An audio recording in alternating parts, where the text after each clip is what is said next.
Here's something most people don't realize about themselves. You are giving away clues about who you really are. Every single day. Without saying a word. Your habits. Your reactions. Even the tiny things you think are random. Psychology says they are not random at all. And some of these facts might make you pause and think. Wait, that's literally me. Let's start with one that hits close to home.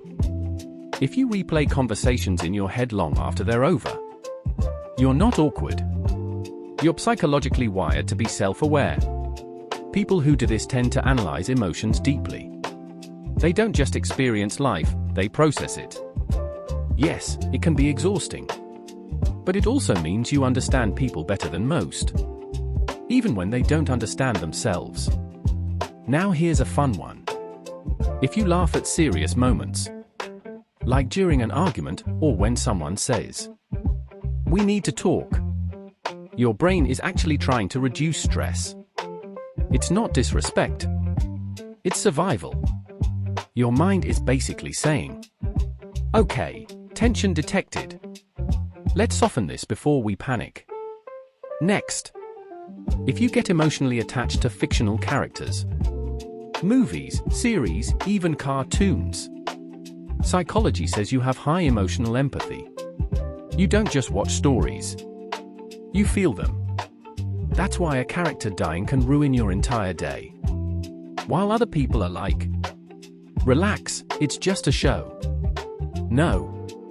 For you, it wasn't just a show. Here's another one people rarely talk about. If you're more productive at night, it doesn't mean you're lazy. Your brain might simply be more creative when distractions disappear. When the world goes quiet, your thoughts finally get space to breathe.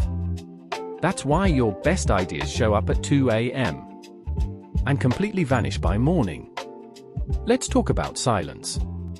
If you enjoy being alone, not because you hate people, but because you feel recharged by solitude, psychology links this to emotional independence.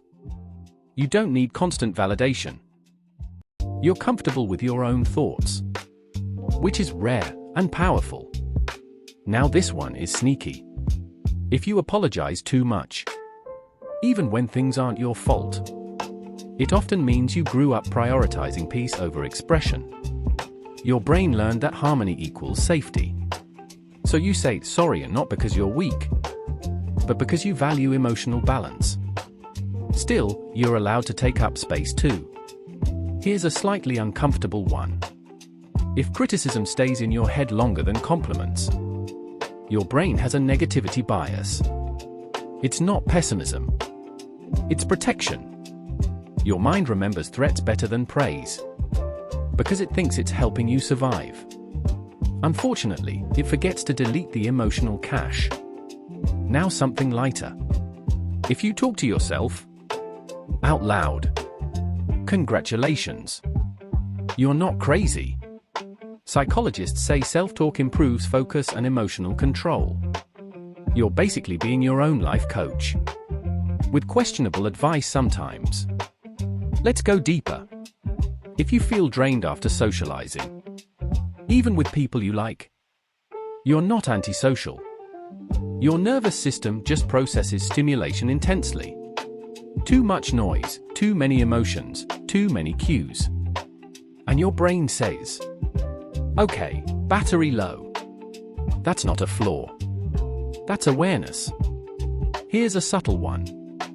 If you're sensitive to tone changes, a shorter reply, a different emoji, a pause, your brain is highly attuned to emotional signals.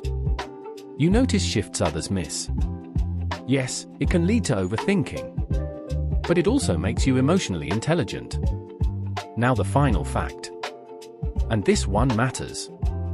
If you're drawn to understanding psychology, human behavior, and hidden motives, it usually means you've spent time trying to understand yourself. And people who try to understand themselves are often the ones who grow the most. So if you recognized yourself in these facts, it's not coincidence. It's awareness. And awareness is where real change begins. If this made you think, smile, or quietly say, "Wow, that's me," then you already know.